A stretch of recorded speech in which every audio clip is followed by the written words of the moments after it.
Sejam bem-vindos ao podcast Memórias que Falam, um podcast do Centro de Memória da Faculdade de Saúde Pública da Universidade de São Paulo, que apresenta os desafios e avanços da saúde pública, sempre com um olhar atento para as desigualdades que impactam a vida das pessoas.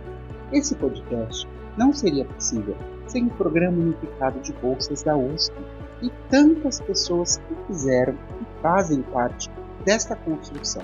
Alunos como a Fernanda, Lucas, Wes, Elza, Radica e Jaciara. Não podemos esquecer também a Alessandra, que administra o espaço, e a professora Maria Cristina da Costa Marques. Também não seria possível sem você que nos acompanha e participa com a gente deste espaço plural que trabalha para receber todas as pessoas. Olá, bom dia, boa tarde, boa noite, dependendo do horário, né, que as pessoas estão nos ouvindo ou nos assistindo. Eu sou o Augusto, graduando de Saúde Pública aqui na Universidade de São Paulo, na Faculdade de Saúde Pública, e esse é mais um episódio super especial do podcast Memória que Fala. Hoje nós temos a honra de trazer uma pessoa que nós estamos tentando trazer desde o ano passado, que, na minha opinião, é uma das pessoas que tem maior conhecimento sobre o nosso Sistema Único de Saúde, sobre saúde. E eu tenho muita honra de tê-la aqui. Obrigado, professora Marília Cristina Prado Luivison. Acertei. Eu tinha esquecido do Prado. Oi, professora, desculpa. Muito obrigada pelo convite. É um prazer estar aqui. Então, querendo muito fazer essa conversa. Agradeço muito o convite. Parabenizo o Centro de Memória pela iniciativa. O Centro de Memória é um espaço querido. E eu espero que cada vez ele seja utilizado mais. Super importante para a nossa faculdade, para a USP, para o SUS, né? Para tudo que a gente faz no campo da saúde pública, da saúde coletiva. A memória é absolutamente fundamental para a gente produzir futuro. Verdade, professora. Vamos começar um pouquinho contando quem é a senhora. Eu sei que a senhora é formada em medicina, doutorado, mestrado em saúde pública, mas conta pra gente como foi o começo, quem é a Marília? É sempre gostoso, né, falar da gente e pensar um pouquinho nas nossas trajetórias, né, as nossas escolhas. Eu fiz escola pública no colégio e queria fazer medicina. Minha irmã fazia medicina, sempre gostei da área da saúde. Na realidade, logo no final do colégio, eu tive a oportunidade de ser voluntária numa entidade que era de ACD, das crianças com deficiência. Que lindo! Foi um trabalho muito bonito. Eu acho que ele me mobilizou muito. Eu tive que parar depois no terceiro colegial para fazer o cursinho junto, para tentar entrar numa faculdade pública. Na época era tão difícil quanto, e os esforços eram sempre muito grandes, e era a possibilidade possível. Mas eu fui voluntária e tive a oportunidade de trabalhar muito com deficiência e com a vontade da reabilitação, sabe?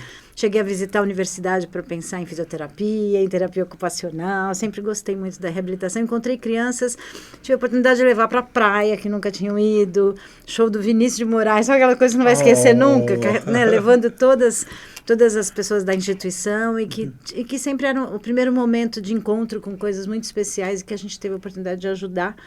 Eu quase que não sou aceita porque eu entro antes ainda dos 18 anos e não podia, então fui uma voluntária rebelde, me chamavam de formiguinha para conseguir poder estar lá, porque eu entrei na faculdade com 17 anos, então parabéns. Já tentando fazer a diferença, fazer o que fazia sentido para melhorar a vida das pessoas. E aí logo de início eu já também me encontrei muito com a saúde pública, eu já gostava e fui me aproximando cada vez mais. Eu tive a oportunidade, eu acabei engravidando e casando no primeiro ano da faculdade de medicina, tenho uma filha de 45 anos. E aí eu pude conhecer uma pessoa que é uma pessoa maravilhosa, que eu tive esse prazer e oportunidade, porque meu marido, na época, prestou um concurso, virou visitador sanitário. Existia esse cargo na Secretaria de Estado da Saúde, que já começava um movimento de fazer cuidados domiciliares, olhar para o território, era uma carreira do Estado. e ele me apresenta Davi Capistrano, que era o chefe do centro de saúde onde ele trabalhava. Davi Capistrano, Quer né? conhecer o chefe do meu departamento, do meu centro de saúde, centro de saúde da Vila Prudente, onde eu morava.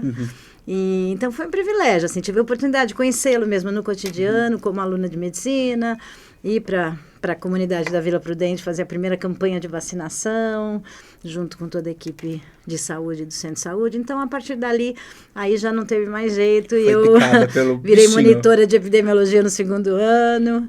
E continuei, depois entrei para o grupo do Xingu, eu estudei na Escola Paulista de Medicina, e eu tinha essa oportunidade, e fui para o Xingu ainda na graduação, então tive todas essas aproximações que fizeram de mim a profissional, que depois eu me formo e entro direto na residência de Medicina Preventiva e Social, que formava principalmente sanitaristas naquele momento, um movimento político, um momento político importante da 8ª conferência, que agora está fazendo 40 anos, né? Então, agora em março, agora, né? super especial a gente fazer esse episódio. A gente está organizando aí, junto com outros parceiros também, para trazer um evento de comemoração aos 40 anos da conferência aqui para a faculdade esse ano. Vai ter um outro na Fiocruz, e a gente está todo mundo muito comemorando para pensar que SUS é esse que a gente quer, né? No ano eleitoral, com tantos desafios. Então, pensar a 8ª conferência, onde eu fazia parte do movimento de residentes, e depois, logo em janeiro de 88, eu começo a trabalhar no SUS, faço um concurso.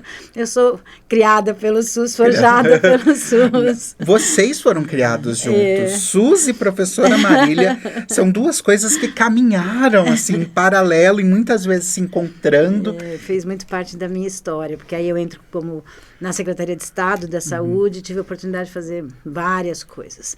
Naquele momento, já muito inquieta, havia um movimento no interior de São Paulo dos consórcios, tinha lá um consórcio na região de Penápolis, que todo mundo fala, é porque as regiões, eu já gostava de pensar como é que os municípios pequenininhos vão se organizar para produzir esse SUS, e eu fui para lá, fiquei 10 anos morando lá no interior, em Lins. A minha filha mais nova nasceu lá, e eu fui diretora regional, secretária de saúde, diretora de um hospital psiquiátrico, e depois eu volto 10 anos depois, e aí eu vou para a Secretaria de Estado e faço minha carreira lá também, fazendo gestão de vários processos. Depois também sou diretora de um hospital aqui em São Paulo, no Morumbi, o Darcy Vargas. Sim. E vou seguindo a vida, passando por vários lugares. Termino um pouco fazendo mestrado, doutorado aqui na Faculdade de Saúde Pública. E vou fazer sobre desigualdades no acesso com a professora Maria Lúcia Lebrão. Na epidemiologia, eu tenho 2 pernas, uma da epidemiologia e uma da política. E vou trabalhar com desigualdades num inquérito de idosos, e aí eu fico em torno de 10 anos aqui fazendo mestrado e doutorado, e trabalhando na secretaria, montando a regulação do SUS, a auditoria do SUS. E aí eu vou para o Instituto de Saúde, para montar também a área de avaliação de tecnologias, que é um instituto da secretaria, né? Estava já terminando o doutorado, mas 2 anos depois eu faço um concurso e viro docente da Faculdade de Saúde Pública da USP em 2013. A gente tem muita sorte de ter... Gente, passou 5 minutos da nossa entrevista e parece que a senhora... falou tudo que é o SUS, assim, de uma maneira muito sucinta. É muita coisa e é muita coisa linda. Hoje a senhora é docente do Departamento de Política, Gestão e Saúde. Conta pra gente um pouquinho do Departamento de Política, Gestão e Saúde, e a visão dele em saúde, e a visão da senhora de saúde também pra gente. Essa é um subcampo que a gente fala, né? Uma área do campo da saúde coletiva, porque nesse movimento todo da reforma sanitária, a 8ª conferência, a gente vai produzindo no Brasil e na América Latina todo esse movimento da chamada saúde coletiva, enquanto uma construção de um olhar que saúde era política, né? Saúde é política, saúde é democracia, nossos Sem mantras. dúvida. E aí aparecem várias entidades, inclusive o SEBS é uma delas, que tem, né, essa construção da saúde é democracia, as revistas que começam a aparecer, a própria Associação Paulista de Saúde Pública, a PSP, que eu fui presidente. Quando eu viro docente, eu era presidente da PSP. E a Abrasco, a Associação Brasileira de Saúde Coletiva, que muda de nome depois, porque ela era Associação Brasileira de Pós-Graduação em Saúde Coletiva. Sim. Ela nasce por conta de formar profissionais em termos de pós-graduação e que depois faz essa aposta, o campo faz essa aposta de formar sanitaristas como profissão na graduação. Então, ela muda de nome, cria um fórum de graduação, e nesse sentido a gente vai construindo este campo da saúde coletiva que tensiona um pouco, né, aquela saúde pública mais higienista, aquele movimento que se tinha. Lógico que hoje a gente fala da nova saúde pública, né, internacionalmente você tem, o curso nosso chama de saúde pública, a nossa faculdade chama saúde pública, mas a gente tem uma aposta no campo político da saúde coletiva de defesa da vida, defesa da democracia, defesa de um sistema universal de saúde, que é o SUS. E nesse caminho, então, o campo da saúde coletiva, ele se constitui mais ou menos em 3 pernas: a epidemiologia, as ciências sociais e humanas e a política, planejamento e gestão. Então, a minha escolha sempre foi, né, nesse caminhar, mesmo olhando uma epidemiologia social, uma epidemiologia crítica, como alguém mais do campo da política e da gestão, né? Então, eu faço a opção, abre um concurso de Estado, Regulação e Gestão, e eu vou para o Departamento de Política e Gestão, onde estou há agora já quase 15 anos, com muito orgulho. E temos uma aposta bem importante dessa chamada PPG, né, que hoje, inclusive, eu tenho o prazer de estar no colegiado coordenador da Comissão de Política, Planejamento e Gestão da Abrasco, que é onde a gente também produz os congressos, as discussões, e ela traz todo esse olhar, né, da produção da política, né, a gente faz política, a gente, né, ao sair de casa estamos... Nosso corpo é político. Exatamente. Muitas vezes, e fazendo né? escolhas, né, escolhas de como é que a gente quer viver a vida, como é que a gente quer se relacionar com as pessoas, que apostas societárias a gente vai fazer para produzir mundos, para produzir afetos e para produzir sentido de estar aqui, né? E o sistema de saúde que produz cuidado tem tudo a ver com isso, né? Tem. Como é que a gente vai conseguir avançar para um SUS cuidador, de fato, como política pública. E aí, então, a política, planejamento e gestão, ela tem um olhar para o planejamento, para a gestão do SUS, então olha para os sistemas de saúde, né, como um olhar importante. Para as políticas públicas, a gente tem uma área importante no departamento, que é do direito à saúde, né? A gente tem o CPDISA, que é um centro muito histórico, antigo, com importantes contribuições para as políticas públicas. E um outro centro que também avança nas políticas de promoção, comunicação, que é o CPDOC, né? Então, são centros que é o de promoção da saúde, cidades saudáveis, referências no mundo todo, internacionais, inclusive, com professores amigos, né, que fazem esse movimento importante. Mas a gente tem vários docentes que trabalham muito fortemente com o pensar da política como um todo, né, e adentrando as políticas públicas, a construção dos sistemas, a interface com as ciências sociais e humanas, né, no olhar dos territórios, da produção de vida, das populações vulnerabilizadas, o campo do Estado, né, que Estado é esse, como é que se dá a relação Estado, sociedade, mercado, né, que está sempre tensionada, a gente tem uma forte hegemonia do mercado na produção de vida, de consumo e do próprio sistema de saúde. Total. E outras áreas que também tangenciam um pouco com a própria epidemiologia, né, também transitando muito da epidemiologia crítica, da determinação social. Então, temos vários docentes, a área de vigilância também, né, que a gente tem um olhar importante, além, né, da contribuição da história que a gente tem ali dentro, que vai produzindo também olhares fundamentais, mas uma área de vigilância em saúde, que tangencia com a vigilância sanitária e dialoga com as outras vigilâncias que se espalham pelos professores de toda a faculdade, porque a vigilância que a gente quer tanto que seja popular, né, uma vigilância que produza sentido, não da vigilância do controle, né, mas da vigilância que nos protege. Sim. A proteção social enquanto uma aposta do Estado para proteção e defesa da vida e produção de políticas públicas de saúde. Ai, que lindo, professora. A senhora falou, eu lembro que quando eu tive a primeira disciplina com a senhora, se eu não me engano, assim, que eu caí de paraquedas foi a redes. Eu falava, gente, o que é rede? O que é essa tanta rede? O que é esse tanto, né? O Estado a gente já sabia, mas eu queria que a senhora explicasse um pouquinho para as pessoas que estão nos atendendo qual que é a importância de separar, mas entender que tudo isso, pelo menos isso, acredito que é necessidade de trabalhar junto, coexistir, né, todo mundo junto, mas qual que é a importância de cada coisinha dentro do SUS, a gente não vai poder falar de todas, mas fala qual que é a importância de trabalhar, por exemplo, em redes e o Estado entender, por exemplo, que talvez a saúde não pode ser tratada como mercadoria, como a senhora falou. E existe a necessidade de um SUS pensante, um SUS crítico e um SUS que cuida, uma vigilância que não somente vigia, que cuida. Não, é fundamental, né? A gente, quando pensa um sistema de saúde, pensa o SUS, né? O SUS é uma grande aposta societária, né? Porque, veja, a gente estava naquele momento pós-ditadura, o movimento de abertura, e acreditando, assim, a indignação era muito grande no sentido de dizer, olha, não dá para ter indigente, né? Aqueles que não têm acesso, não têm direito. Como é que alguém pode não ter direito à vida, a ser cuidado no serviço de saúde, né? Se não tiver dinheiro. A lógica não pode ser por quem tem condição de pagar. Se é cidadão, é um cidadão de direito, saúde é direito. Direito à vida. Está lá na nossa Constituição. Exatamente. Todo mundo tem direito. E essa Constituição, ela nasce depois, né? Então, a gente estava naquele momento exatamente de disputar essa Constituição cidadã para que essas coisas aparecessem lá.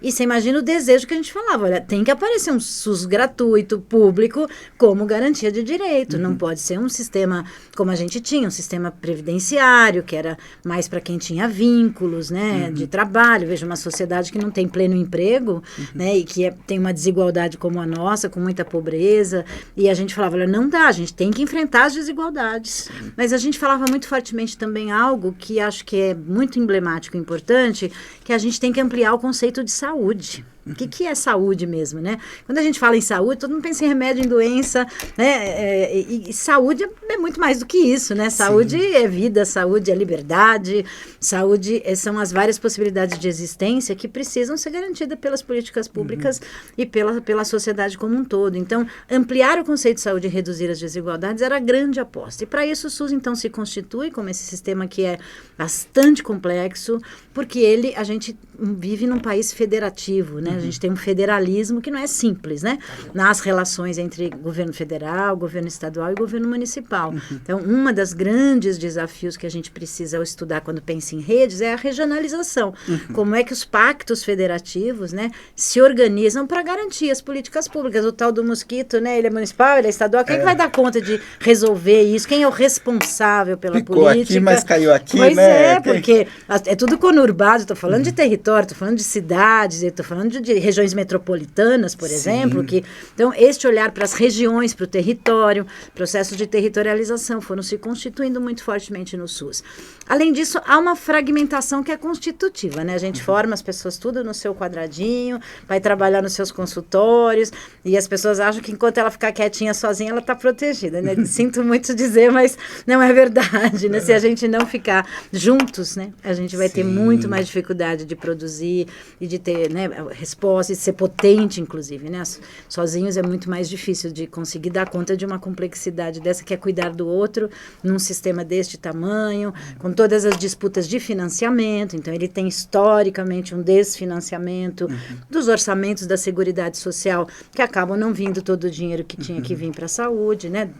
Dinheiro de recursos públicos, e essa fragmentação que é da formação, que é dos serviços. Então, quando a gente fala que a gente tem que atuar em rede no SUS, a gente está falando de regiões, de redes de cuidado, de redes intersetoriais, de redes de serviço, né, de redes de políticas, inclusive, né, para que as políticas sejam intersetoriais, articuladas, que sejam otimizadas para dar conta da necessidade das pessoas. E trabalhar em rede é uma proposta bem do SUS, né, de proposta colaborativa, das pessoas se juntarem, fazer, vamos cuidar das pessoas mais vulnerabilizadas com agravos mais complexos, vamos fazer um projeto singular, terapêutico, todo mundo junto, e vamos acompanhar as pessoas. Não é um profissional, né, é uma equipe. Então, as redes é um conceito que tem nos ajudado, ele é muito polissêmico, ele é muito... né, tem vários conceitos, uma polissemia no sentido que tudo pode ser e também, né, às vezes não é nada, então, mas precisamos exatamente conversar sobre isso porque a rede tem essa coisa de, né, quando eu digo às vezes que hoje a gente fica muito preocupada com o SUS, com essa hegemonia do privado, a gente tem gestões terceirizadas, né, às vezes que imprimem um SUS que não é o SUS que a gente queria. Então, que SUS é esse, né, como é que a gente conseguiria ter carreiras para ter profissionais menos sofridos, equipamentos para atender as pessoas, né, que possam ter garantia dos seus direitos respeitados também, porque precisamos cuidar de quem cuida, né? Com certeza. E o SUS vai escapando. Então, às vezes eu tenho dito que o SUS tem nos escapado um pouco pelos dedos, infelizmente, e que a gente precisa continuar essa luta de pensar um sistema universal para todos, com equidade, né? A equidade, ela tem a ver com uma equidade dos territórios, uma equidade interseccional, ou seja, de gênero, raça, né? Das diferenças e das diversidades, onde todos, né, vão ser atendidos e vão ser cuidados e vão ter políticas públicas independente de quem é, do que pensa, né, de todas as formas de existência, para produzir uma sociedade diversa e feliz, viva e cuidada, né, de uma maneira não autoritária, não fragmentada.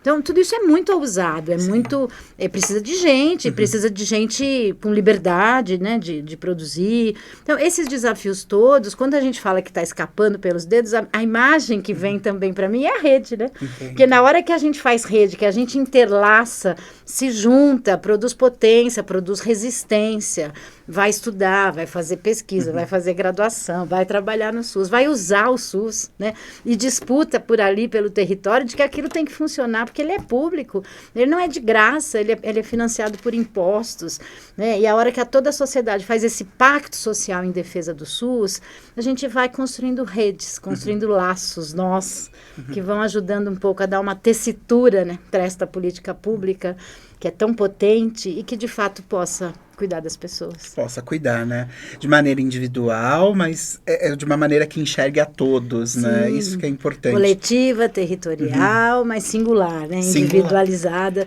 né? Singular para cada especificidade. Cada um precisa de coisas muito singulares, muito próprias, e que às vezes não é o remédio, às vezes é o remédio, às vezes é a cirurgia. E como é que a gente identifica, né? Quando a gente fala precisa ser equânime, tem que ter uma equidade, é um conceito muito caro para todos nós.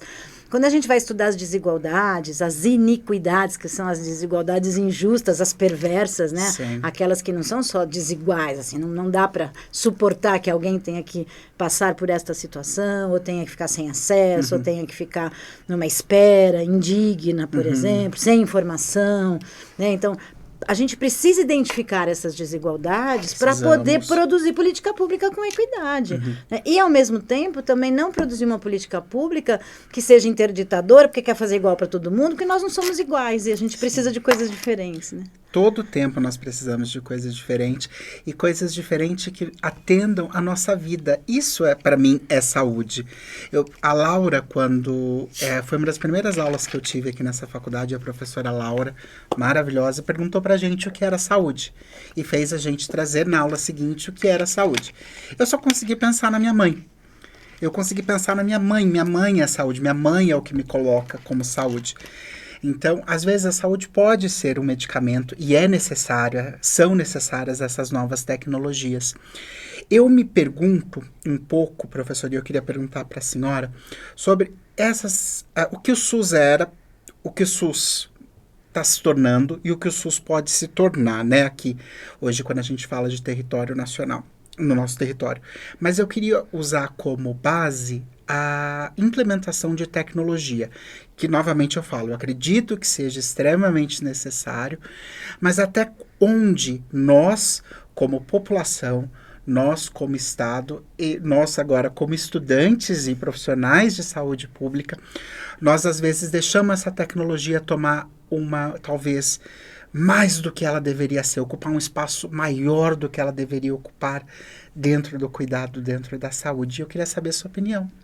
Bom, você sabe que além de eu trabalhar muito e gostar muito desse pensamento do território, da atenção primária, né, e de pensar a produção do cuidado nas redes, né, que a gente divide tanto com Laura, né, grande amiga, esse pensamento, essa produção do cuidado, pensar, inclusive eu trabalho muito com o conceito de uma regulação do SUS produtora de cuidado, como é que a gente traz o cuidado para a agenda do gestor, né, às vezes as pessoas falam para mim, mas você está falando de gestão, o que tem a ver com cuidado? Tem tudo a ver, a gente não é gerente de um hotel, a gente é gerente de um serviço de saúde, faz gestão de políticas públicas de saúde, então como é que eu trago o cuidado para a agenda da gestão, né, para poder produzir produzir coisas que se ocupem de colocar, de fato, as pessoas, os usuários na centralidade do sistema, com participação social, que é um outro elemento fundamental do nosso sistema de saúde, né? Que consigam, de fato, dizer nada para nós sem nós, né? E como diz uma pesquisa que uma aluna minha fez, que entrevistou a Ailton Krenak, que virou título da tese dela, tem que ser do nosso jeito. Participação social na política indígena tem que ser do nosso jeito, porque senão não faz sentido, né? Sim. E aí, que jeito é esse? Como é que a gente produz o sistema para que faça sentido para as necessidades das pessoas, para que elas possam usar e possam usufruir? Mas eu também gosto e trabalho, pesquiso muito o que a gente chama de uma atenção mais especializada, né? Que envolve tanto assistência farmacêutica, os medicamentos, as tecnologias de cuidado, tecnologias que são para além daquelas que a gente chama de tecnologias leves, né? A gente tem o conceito na saúde coletiva que tecnologia é tudo, né? As tecnologias de atenção primária são super complexas, porque cuidar das pessoas é super complexo. Então, são tecnologias leves, relacionais, de vínculo, de cuidado, de acolhimento. Mas a gente tem o imaginário das tecnologias mais hards, né? As tecnologias mais medicamentosas, o exame, quase um fetiche, né? É um fetiche, né? A gente quer... E é importante, desculpa, eu só queria falar, quando a senhora falou de atenção primária, que é uma das principais portas de entrada da saúde. E deveria estar, com certeza, deveria ser a principal porta de entrada, porque uma pessoa bem cuidada dentro da atenção primária, dentro do seu território, com a sua UBS, com o seu médico da família, com as agentes comunitários de saúde. Eu lembrava do ACS. Agente comunitário de saúde, que fazem um trabalho excepcional. É uma aposta brilhante do sistema de saúde, que o mundo inteiro fica querendo copiar, saber como é que a gente faz. Que é uma produção de cuidado comunitário, né? Que também já foi melhor, também já teve apostas mais territorializadas, né? Mais potentes, porque as pessoas precisam de aposta, precisam de incentivo, precisa de uma intencionalidade da gestão que, de fato, isto vai produzir potência e que a gente vai cuidar no território, vai cuidar em liberdade, né? Então, a atenção primária, ela é este lugar, ela é o locus do processo de cuidado territorial, comunitário, intersetorial. Então, já trazendo a discussão da tecnologia, ela vai produzir tecnologias leves de cuidado, que são complexas, mas depende basicamente das pessoas, e para isso tem que ter gente, tem que pagar bem as pessoas, tem que ter pessoas que tenham condições de trabalhar, que tenham liberdade de cuidar, inclusive da diversidade, dos vários modos de produção de vida, né, das várias existências, sem preconceito, sem nenhum tipo de interferência. Mas, ao mesmo tempo, eu também vou precisar, em algum momento, para esta integralidade, de tecnologias que são aí aquelas que estão no hospital, tecnologias que dependem dos aparelhos. Veja, se eu tiver uma boa atenção primária, nós vamos ser muito bem cuidados, viver muito bem, viver melhor, provavelmente muito menos medicalizado, né? A gente usa o termo de medicalização, que era super caro também para nós em todo o processo de reforma sanitária, que às vezes a gente também está deixando escapar pelos dedos, porque precisamos desmedicalizar, né? A gente precisa poder cuidar das pessoas, poder produzir vida, produzir possibilidades de fugas de existência que não sejam só medicamentosas, que não sejam só de intervenções cirúrgicas. Então, agora, essas coisas são necessárias. Quem precisa de um transplante, precisa conseguir acesso ao transplante. As filas de espera do SUS, que é uma das grandes coisas que eu estudo, não podem ser estas filas de não cuidado, né? Tem que ser filas de dignidade, tem que ter transparência. Eu posso esperar, se eu tiver informação, se eu souber o quanto eu vou esperar, se eu souber se isso vai me trazer prejuízos ou não. Precisa de transparência e confiança, porque senão as pessoas vão querer pagar um plano de saúde, mesmo sem ter recursos, né, com uma disputa do mercado, que quanto pior o público, né, mais o mercado disputa, e que não vai ser suficiente, nem vai cuidar de ninguém, porque a maioria da população brasileira não vai ter condições e vai depender do Sistema Único de Saúde, né, que tem a melhor condição de fazer essa aposta mais societária, libertária, cuidadora e menos dependente deste mercado, no sentido de não aceitar essa submissão aos determinantes comerciais, né, ao modo de produção, aos que querem que a gente esteja doente para consumir remédio, para poder, né, esse mercado se movimentar. Então, eu não estou dizendo que a gente não precisa de mercado, não precisa produzir tecnologias, então tem várias políticas que ajudam a gente a pensar como é que as tecnologias diagnósticas e terapêuticas e a própria indústria da saúde, né? O mercado da saúde, o complexo que a gente chama industrial econômico da saúde pode nos ajudar. A gente precisa produzir vacina, a gente precisa produzir remédio, e a gente precisa ser um remédio que a gente consiga, que tenha uma negociação de preço, a gente precisa regular este mercado para que ele possa produzir as políticas necessárias. Mas se a gente tiver, tanto na atenção primária quanto nas redes, mesmo com a presença dos especialistas, uma produção de cuidado que possa avançar, né, para além de só conseguir responder às necessidades medicamentosas ou tecnológicas do ponto de vista das tecnologias mais duras, como a gente chama, né, seria mais barato e seria melhor. Hoje, paradoxalmente, ou seja, né, estranhamente, se você vai no setor público, a chance que você tem de ser atendido, de fazer exames e de sair com uma receita com vários medicamentos, até às vezes alguns pegos no setor público, etc., é infinitamente maior se você eventualmente for buscar uma outra alternativa de cuidado, que seja mais multidisciplinar, que seja outras apostas de produzir com você algumas decisões de vida que a gente topa algumas, não topa outras, para ir construindo melhores possibilidades de viver mais, melhor, com menos doença crônica, com menos risco, né? Sim. E que são escolhas, tem que ser compartilhadas. Na vida tem hora que se aceita algumas, outras não. Um vai parar de fumar, outro vai parar de beber, outro vai parar de comer. E aí as pessoas vão produzir possibilidades, mas preciso de ajuda para construir esses movimentos, só que isso precisa de tempo, de gente, a gente precisa acreditar nos grupos terapêuticos que a gente tem na atenção básica, nas práticas integrativas, nas possibilidades de ter mais tempo para atender alguém, para cuidar de alguém, nas práticas de enfermagem, que não é só médico-centradas. Então, tem várias apostas que o SUS produz, né? Veja a potência de um centro de atenção psicossocial para cuidar de saúde mental. Ele é do SUS, você não vai achar isso nem pagando, né, em outro lugar. Tem uma potência. O PAI, aqui em São Paulo. O programa de acompanhante de idosos, que é aqui daqui, tem o centro de reabilitação, que também tem os acompanhantes, né, da reabilitação. Tem vários movimentos mais de equipes mais coletivos no SUS, e até a atenção básica é desse lugar, com as equipes multi, inclusive, que potencializam o atendimento, que é muito potente e que é capaz de produzir um cuidado compartilhado com as pessoas, intersetorial, para muita gente, se ela conseguir trabalhar, se ela conseguir comer, se ela conseguir morar, ela vai produzir muita saúde que talvez ela não dependa tanto de medicamentos. E particularmente na área de saúde mental, nós temos uma sociedade bastante medicalizada em comparação ao resto do mundo, inclusive, né? Inclusive os jovens.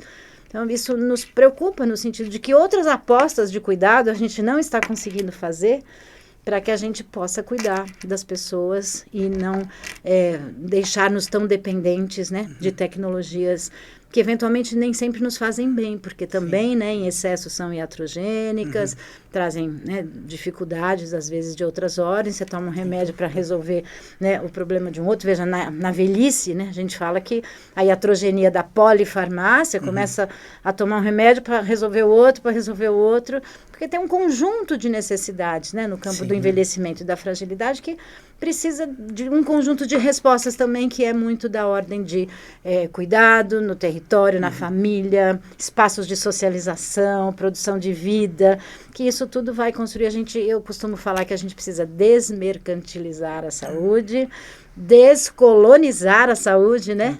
Eu pensando nesse nosso sul, né? E nas possibilidades de vida que a gente tem, que não vão depender de todo o processo de colonização, e defender um SUS antirracista, né? Um SUS que de fato seja cuidador. E também uma desmedicalização, no sentido de que, sim, precisamos medicar, precisamos ter acesso a exames, precisamos ter acesso a tecnologias num tempo adequado, né? Com a transparência necessária para confiarmos no Sistema Único de Saúde, mas também vamos ter que ter uma atenção primária que dê respostas, que atende quando a gente chega lá, né? Que não seja interditadora, para que a gente possa, de fato, construir essa possibilidade de um cuidado mais comunitário e menos medicalizado. Eu acho. Professora Marília, a senhora falou tanta coisa novamente e isso é o que eu me sinto na aula, é como eu me sinto na aula, exatamente como eu estou me sentindo aqui. Para onde eu vou, o que eu posso fazer? E a palavra que vem na minha cabeça sempre é o coletivo. E eu acho que o SUS, ele tem essa proposta sempre de ser coletivo. Conta pra gente do SUS. Qual é a abrangência hoje aqui do SUS no Brasil?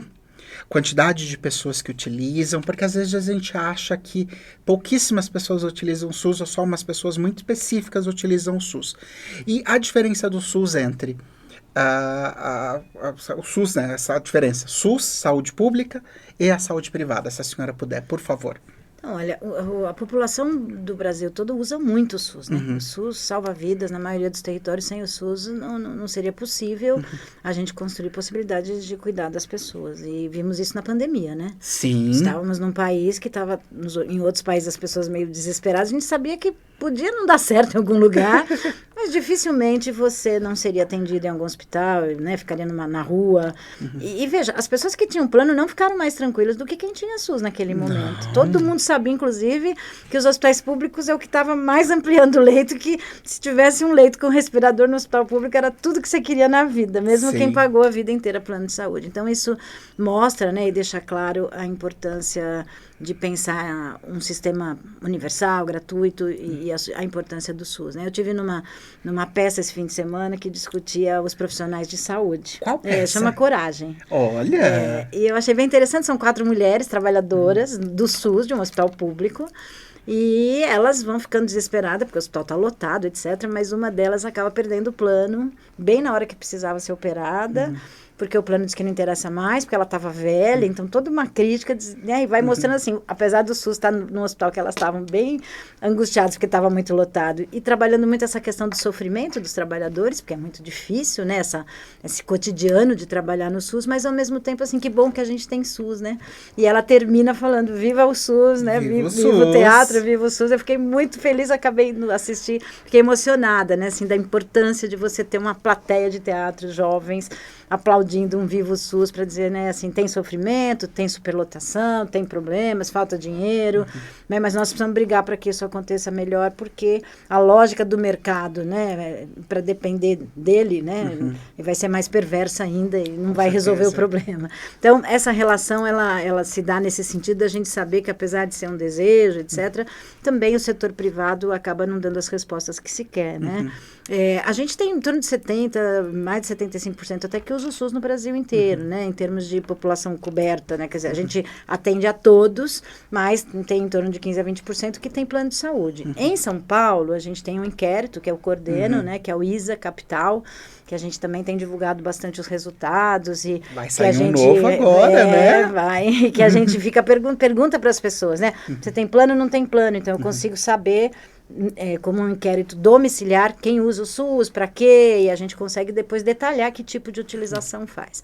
E a grande maioria usa o SUS, mas aqui em São Paulo a gente tem quase 50% de pessoas com plano de saúde. Então, o Sudeste tem mais pessoas com plano de saúde, tem mais mercado, né? Sim. Mas, ao mesmo tempo, as pessoas continuam tendo dificuldade de usar, né? De autorização, de conseguir procedimentos complexos. Então, também há muitas reclamações, muitas queixas e muita dificuldade de uso, Consulta né? levando 4 meses para ser agendada. Exatamente. E aí a gente tem uma agência reguladora que também nem sempre ajuda, né? Para garantir o direito do cidadão, do consumidor. Veja ali, eu estou falando de alguém que fez um contrato, precisa garantir esse direito à resposta ao contrato. E muita gente, inclusive, usa o SUS mesmo tendo plano, porque é onde você consegue o acesso. Então, tem várias ilhas de excelência, né, particularmente de alta complexidade, etc., que todo mundo acaba indo para o SUS. E se você pega Norte e Nordeste, aí a maior parte é a população que usa o SUS, que depende do SUS e tem uma lógica de mercado menor, né? Mas o Brasil convive, apesar de ser um sistema público, universal de direito, convive com um tensionamento com o setor privado, que não é só os planos de saúde, né?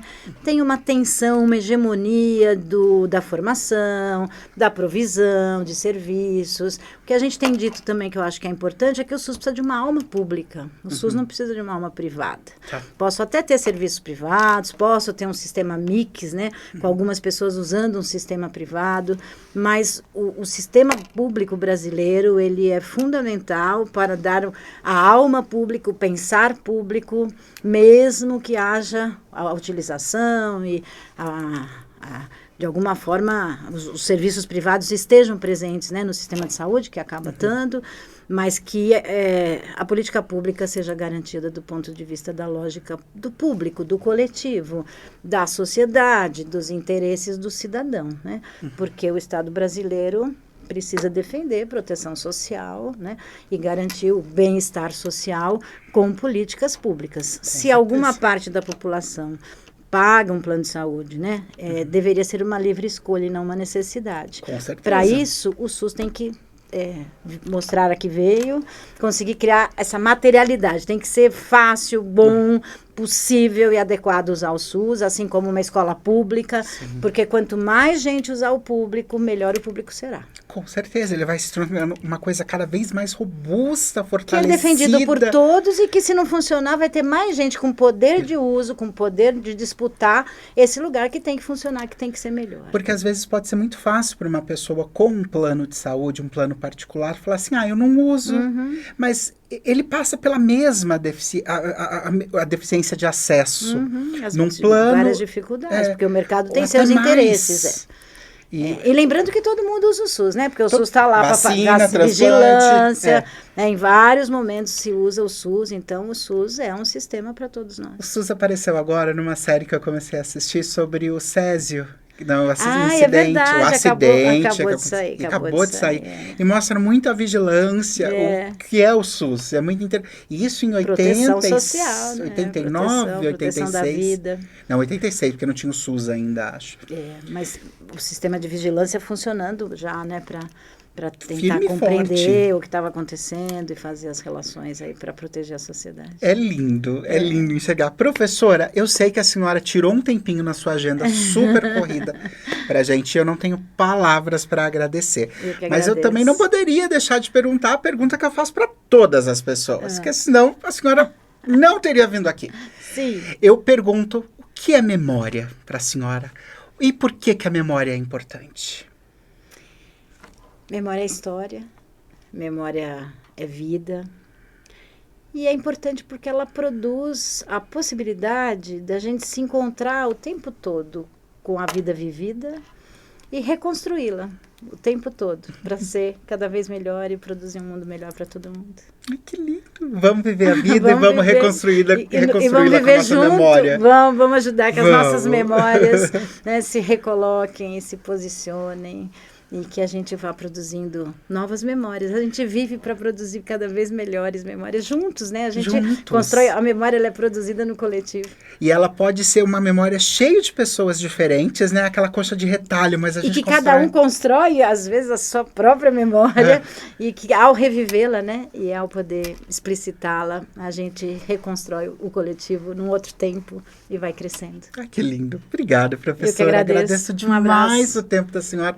Se alguém quiser entrar em contato, tem algum e-mail, alguma coisa que a pessoa pode fazer? CPL, Casa Patulata, de Cristina Prado Lovison, maríliacpl@usp.br.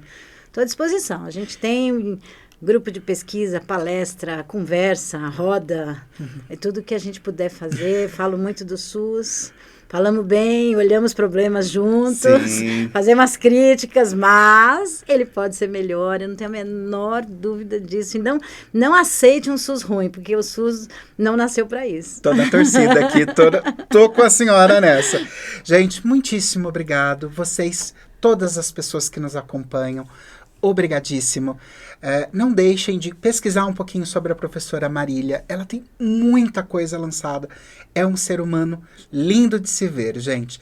Então, obrigado à professora, a Cris Marques, que está sempre com a gente do Centro de Memória, a Lê do Centro de Memória, Adolfo. Obrigado novamente a vocês. E ocupem esse espaço, que ele é seu, hein? Não esqueçam. Tudo que a gente fala, todo episódio, esse espaço é seu, é público. Então, vem com a gente. Um abraço grande. Beijo. E até uma próxima. Tchau, tchau. Obrigado, professor.